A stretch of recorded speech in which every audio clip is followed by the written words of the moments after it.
Hi, I'm George Cox. Welcome to this edition of Talk of the Town. We are here at the beautiful Acton Arboretum.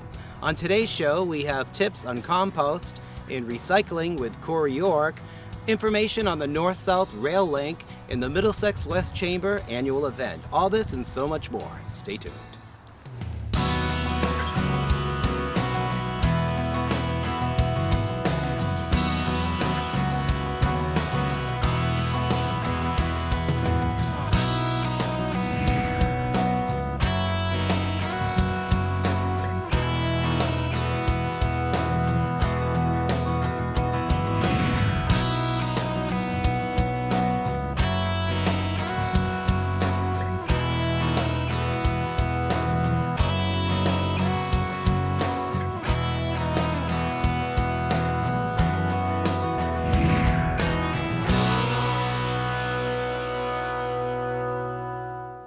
Coming up next, Molly Lockman from The Beacon with information about the unified rail system with guest speaker Michael Dukakis.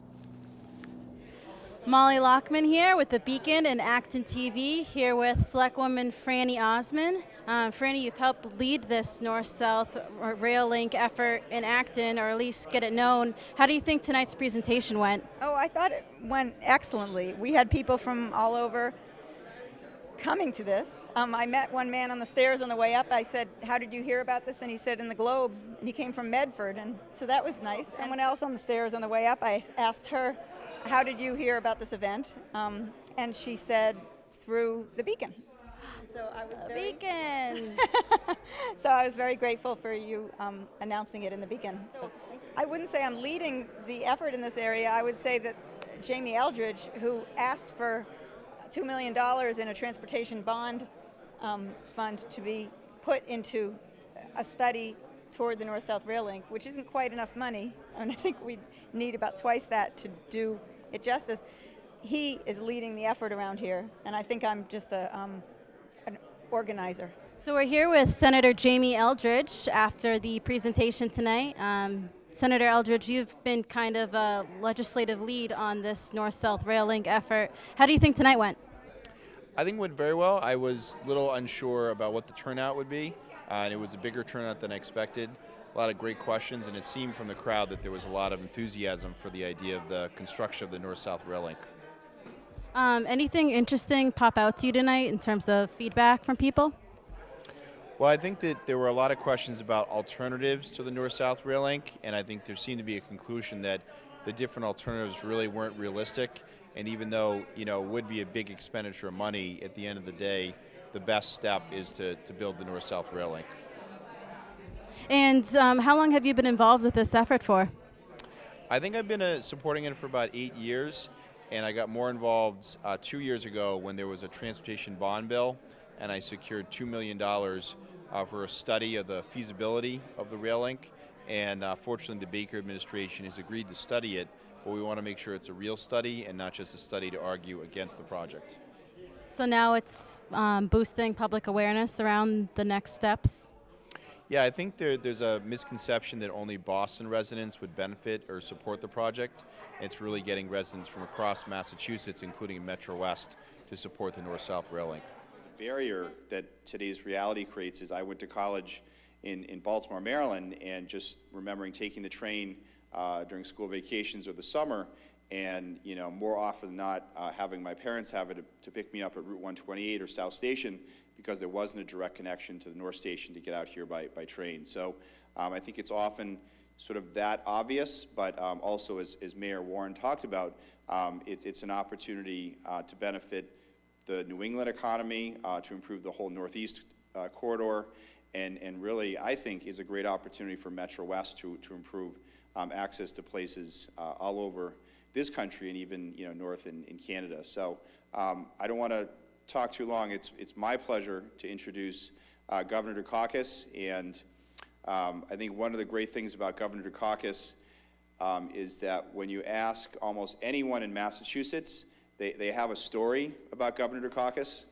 whether from his time as governor or since. And I was at Town Hall earlier today and talked to the town manager, Steve Ledoux, who I guess was the town manager for Williamstown when you were governor and you were working on improving the North Berkshire economy. and he had a story to tell about you, Governor. So it really is true. So with that, I'd like to introduce someone that is really the full sort of moral force behind the North-South Rail Link project and the discussion on making it a reality, Governor Michael Dukakis.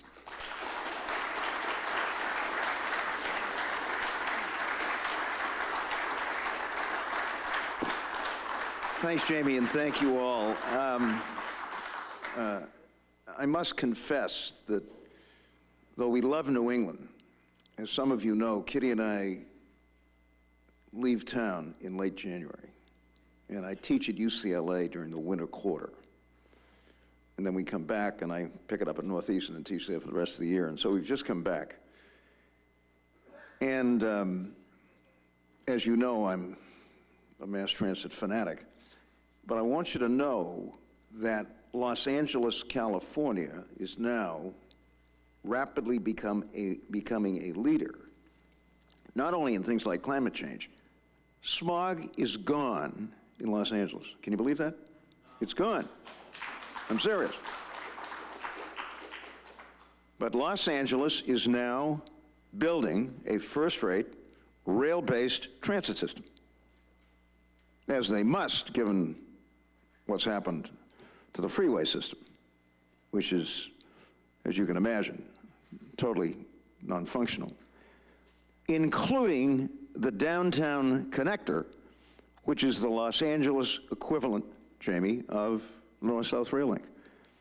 And they're not futzing around, and they're not debating it. It's under construction for a total cost of $1.5 billion.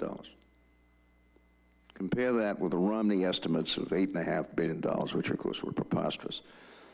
And about a year ago, a bunch of us got together, including some of the pioneers in this thing, with the new administration and said, this is so important that we've got to organize to get it done. And for more information, visit their website at northsouthraillink.org. Coming up next, Wild Aware. George Cox for Talk of the Town. I am here with Bettina Abe and Paula Goodwin of Wild Aware. Tell us about your organization. Well, Wild Aware got started a few months ago. We received an email from a concerned citizen who lived on a busy stretch of road in Acton. She was concerned about the roadkill that she was seeing, and she wondered if there was something that the town could do to help prevent animals being injured on the roadways. And so what are some of the things that people can do to prevent some of the roadkill? Well, the first thing we did was sit down with our Natural Resources Director, Tom Tidman, and Paula and Tom. Paula serves on the Acton Conservation Commission. We generated a list of the most active wildlife crossings in Acton, road crossings, just like this one. So we've got a bridge over a brook, and animals tend to try to cross the road where there's water. So we made this list, and then we publicized it in the paper to raise awareness and tell people to slow down. So, and what else do you want people to know about your organization? Well, we'd like them to know that they share habitats with wildlife all over Acton, that they just don't live on our 1,600 acres of conservation lands, but that they're right in their own backyards. And they see a lot of wildlife this time of year as the animals are looking for dens, animals such as woodchucks and foxes and skunks, and they're going to be seeing more and more of them as the season progresses into summer. What about, now that we're coming into spring, a lot of hunting season is coming upon. Is that really necessary? Well, interesting that you ask, because hunters make some of the best conservationists, and we work a lot with mass wildlife, and hunters want to conserve the land. They help preserve the land. Anytime someone gets a hunting or a fishing license, money goes into a special pot to help preserve endangered species and buy open space. So hunters are really our best friends, but you can't hunt in Acton. You can't hunt anywhere without a license, and there are special laws about private land and public land and where you can hunt and how far from buildings. You're not allowed to hunt on Acton conservation land at all. Excellent. If people want to know more about Wild Aware, where would they get that information? They could look on our Facebook page. Right now we have about 110 folks who have liked our page. It's being well followed. We offer a lot of information from various conservation organizations, and also a lot of photographs that are taken and posted to educate people about the kinds of animals we're seeing in Acton. So the Facebook page is Wild Aware. What's the name? It's Acton Wild Aware. We also write monthly, actually it's up to twice a month, articles in the Beacon that are informative. They address topics like nocturnal animals, naturalist intelligence, and our most recent issue is about the BioBlitz coming up in June. Tell us more about the BioBlitz coming up in June. Different communities around the country and even around the world will have a BioBlitz where for about a 24-hour period, and in Acton, ours is going to be June 17th and 18th on a Friday afternoon to a Saturday afternoon, when people go out in their yards or conservation lands or ball fields, anywhere outdoors, and they basically inventory every single wild animal they see, from ants to butterflies to bees to any kind of bird, even the most common bird, to a little muskrat that might be swimming in the brook, to fish species. Any animal, they're going to go out with their little naturalist books and magnifying glasses and binoculars and make a list, an inventory, and everyone in town will submit that information, and we'll make a map of Acton with little red dots showing every location where someone inventoried, and then we'll have a master list of all the animals that we created in that BioBlitz time frame. We'll share our data with like Mass Audubon and Massachusetts Wildlife and different organizations like that. And if there's any questions, they can always email Acton Natural Resources Department, which is nr@acton-ma.gov, or call us at 978-929-6634. Excellent. Well, ladies, thank you for talking to us today. And again, if you want, visit their Facebook page if you want more information. The Middlesex West Chamber of Commerce held their 27th annual meeting with guest speaker Hank Philippi Ryan. Here are some highlights.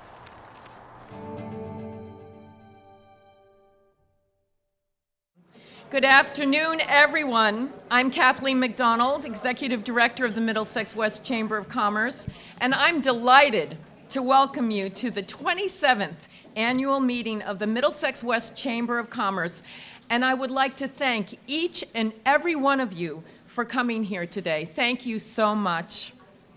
Together with the Chamber's dedicated board of directors, I am proud to be leading such a vibrant and dynamic chamber of businesses who are dedicated to strengthening our 8-town region by voicing support for and advocating the promotion of business. I would like to recognize and thank our honored guests, Representative Corey Atkins, who will join us shortly, and our keynote speaker, Hank Philippi Ryan, who's selling her wonderful books in the back at the moment. Thank you, both of you, for joining us.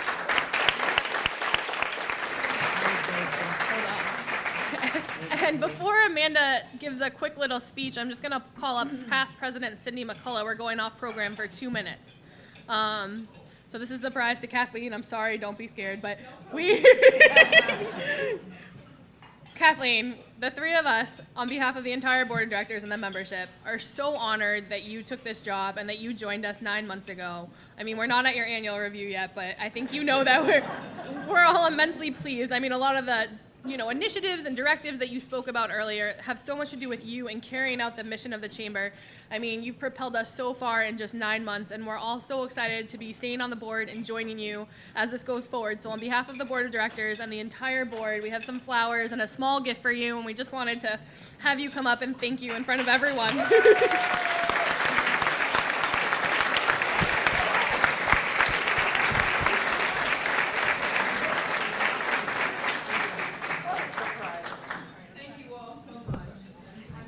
Please give a warm welcome to Hank Philippi Ryan.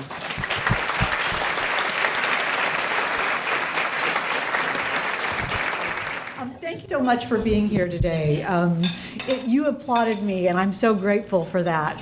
But I applaud you. You know, your spirit and your compassion and your stick-to-itiveness and your determination and your power, it's inspirational. Don't lose track of everything that you've accomplished. It's just wonderful to see you all here and see the names of your businesses and see how well you've done, and it's just fabulous. I'd also like to congratulate, is it Beth, who wrangled the balloons out? See, all these balloons started out today at the grocery store, and then Beth had to put them all in her car, filled with helium, in the rain, and get them here and still come out looking fabulous. So congratulations to. And for more information about the Middlesex West Chamber of Commerce, you can visit their website at mwcoc.com. Coming up next, Corey York from the Highway Department. We are here with Corey York, Director of Public Works. So tell us about what we're standing in front of right now. This was a new program that we developed for diverting food waste from the waste stream that we have from the trash. When we implemented Pay As You Throw, it was a big issue that came up with residents wanting to find a way to not have to throw out food and items like that. So we were exploring different options, and we found a company out in Gloucester, Mass. that takes this material and they'll compost it out and sell it at local garden shops and hardware stores. So we worked with them and the DEP. We were able to get a grant, sort of fund the first year and pilot it and see how people liked it. So far it's been very well received. We started with 3 bins and we've quickly had to add the 4th one, and they come out twice a week and empty it, and they're usually full every time they come. So I've heard very positive things about it. It takes a lot of different things, like you said, food waste, paper products. They'll take wine corks. It's a wide, you can see the list behind us is a long list of things that it does accept. They don't like the grocery bags. Even though some of them say they're biodegradable, it doesn't work for the composting option. But we do sell, and there are at the stores, you can find compostable bags that break down quickly. So people will use those if they have like a scrap bucket at their kitchen, so it doesn't get dirty, and they can leave those right in here. It's been good. I've heard a lot of good things. I know a lot of the local green committees have been actively trying to get people aware of it and using it, but all in all, we set it up and we didn't do much publicity, and it really kind of took off. So we've been happy with this one. We're just trying to get the word out and get more people using it. And what are the hours available if people want more information, or if they want to come down here? When can they come down? This is open during the train station, so they're open from Tuesdays through Saturday. Typically they open, it's like 7 or 8 in the morning till about 3:30 in the afternoon. We have the hours posted on our website. We also have the information where you can look at the acceptable, unacceptable items that they're able to do. So it's a long list to kind of read here and remember, so we have it on the website you can take, or we have flyers as well someone could take home, put it on their fridge if they wanted to kind of pay closer attention to it. Excellent. And what is the website? It's right on the acton-ma.gov, and then if you click down on the highway and the transfer station, it'll bring you right onto the transfer station webpage. It has all the documents there for download. So we talked about food waste, and now it's also important to talk about at-home compost. So tell us about what we're standing in front of now. This was another option that we developed. Similar thing, we had a grant through the DEP that we put together. We bought these through a state contract, so we're able to offer them to residents at a reduced rate that you'll see at a local retail store. The benefit of these is people can do the composting at home, so they could use a kitchen scrap bucket, fill up their food waste, and bring it out to one of these in their yard somewhere.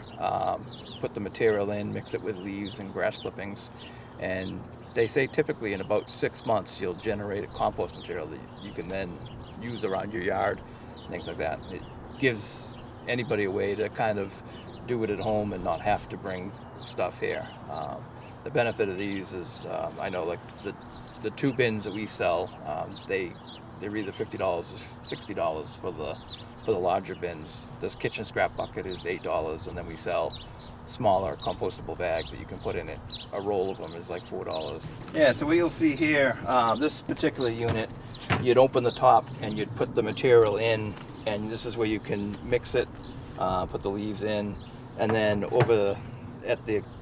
the course of the 6 months, when it's you got the compost ready to come, you can lift this door up to get a little bit out of the bottom. Or the other thing you can do is there's stakes that would hold it in place. You can just take the stakes out, lift the whole thing, and access that material. There were sort of two styles we saw on the state bid list we went, and we also got this one, similar design. This one's a little bit more flexible in that when you set it up, you can sort of adjust the size if you wanted this. This actually can go a little bit bigger than this by just setting the pins and the holes a little further out. Or if you wanted it smaller, you can just kind of squeeze it together. So this has a little bit more flexibility, and depending on what size you wanted. So again, if people want more information, visit the town's website. We will put the link up, and go green, everyone. Yeah. Thank you. What is Mercury in retrograde pertaining to your astrology sign? Find out now with our house astrologer, Chris Flisher. Hi, this is Chris Flisher of Turning of the Wheel Astrology.